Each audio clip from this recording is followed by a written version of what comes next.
deixasse de ganhar almas, porque o povo se escandalizaria com aquelas brigas, aquele litígio entre os irmãos, e também a espiritualidade cairia e essa igreja acabaria por não existir mais.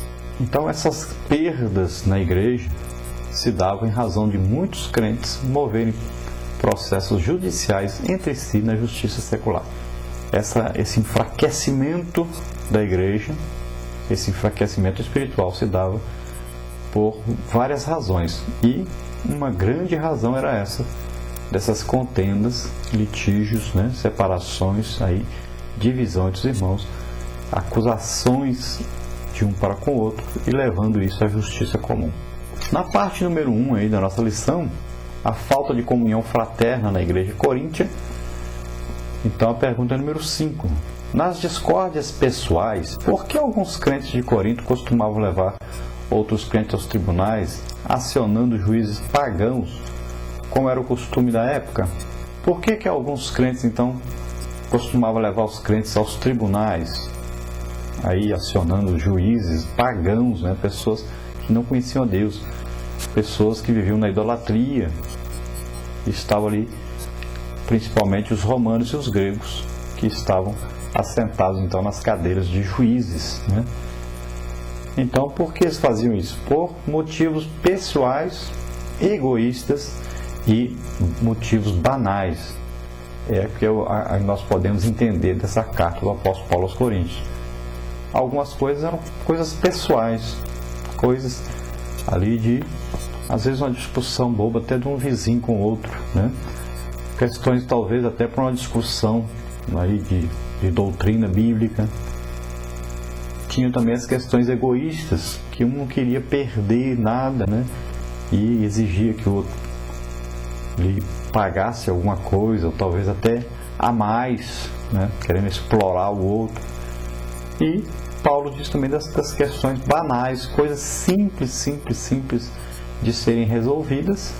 Às vezes porque um irmão falou mal do outro, pronto, o outro vem, você falou de mal de mim e tal, e aí a briga aumentou, discutiram e tal, coisa simples de resolver, e acabava lá nos tribunais pagãos, coisa tremenda.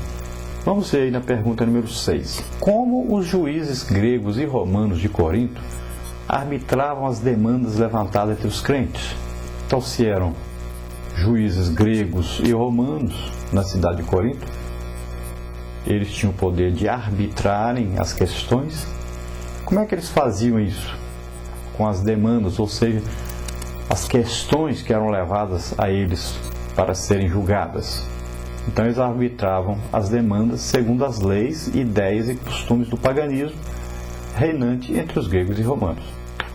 Então eles iam julgar segundo as suas leis, segundo os seus costumes, que era totalmente fora da palavra de Deus. E a igreja então ia ter que aceitar um juízo contrário exatamente à Bíblia. Estavam colocando então a Bíblia em segundo plano. Preferiam as leis humanas e pagãs do que a Bíblia. É uma coisa tremenda. Na pergunta 7, como eram os cultos em Corinto? Então havia bastante movimento, demonstrações carismáticas, declarações em línguas, cânticos, profecias e exposição doutrinária. Havia aí uma manifestação maravilhosa do Espírito Santo. Esse nome carismático, ou carismata, no grego, é exatamente falando sobre isso, sobre o poder, dunamis, que é o próprio nome dinamite, vem daí. É o poder de Deus em operação. O Espírito Santo vinha então com a sua manifestação. E o que é manifestar? É aparecer. De repente, o invisível se torna visível. O impossível se torna possível. Então, o Espírito Santo vem com o poder para gerar alguma coisa.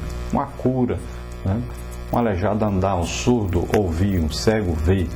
A profecia, a mensagem profética. Vem ali línguas, vem interpretação de línguas, vem dons de curar, Vem aí fé para até ressuscitar um morto, vem aí uma palavra de sabedoria. uma coisa que fala do futuro, o que vai acontecer. Vem aí uma palavra de conhecimento, uma coisa conhecida em outra parte, que se torna conhecida aí no meio da igreja. Vem aí discernimento de espírito, a capacidade de ver o reino espiritual. Tudo isso são manifestações do Espírito Santo. Grandes manifestações, maravilhosas manifestações do Espírito Santo. É a presença real, realmente, do Espírito Santo no meio da igreja. Então, ali havia tudo isso. Línguas, cânticos, profecia, exposição doutrinária da palavra de Deus, ensino, pregação, tudo como o culto normal acontece. E havia muito também o contrário de tudo isso. Devido à falta de controle, havia meninices, superficialidades, emocionalismo, que não devemos confundir com as reais manifestações do Espírito Santo. Era uma igreja avivada, como todo avivamento tinha o outro lado, porque no avivamento, quando começa um grande avivamento, existe muito caso de meninice, né, de coisas que acontecem, as pessoas começam a pular, a gritar, muitas vezes caem para o chão, muitas vezes aí dançam, né? São coisas normais no início de um avivamento. Quem olha fala, isso é uma bagunça, isso é um absurdo, né? Porque não conhece nem a história da igreja. Se nós olharmos lá para a Rua Azusa, né, e você ler a respeito disso, você vai ver muita gente assim, fala, isso é um absurdo, não acredito e tal, né? Pessoas pulando, gritando, rolando pelo chão, passava a noite sorrindo. Tudo isso eu já vi. Eu passei por 2 grandes avivamentos e vi tudo isso. Acontece realmente. Agora, no princípio é assim mesmo. Depois vão sendo o quê? Corrigidos os excessos. Aí vem a liderança, né? Com a palavra de Deus. E o apóstolo Paulo escreveu sobre isso. Em 1 Coríntios capítulo 14 você vai ver que ele vai corrigindo os problemas. Então, vocês profetizam. Então profetizem um depois do outro. No mesmo culto, ao invés de deixar todo mundo profetizando, então profetizem 2 ou 3 no máximo. Então são uma coisa assim.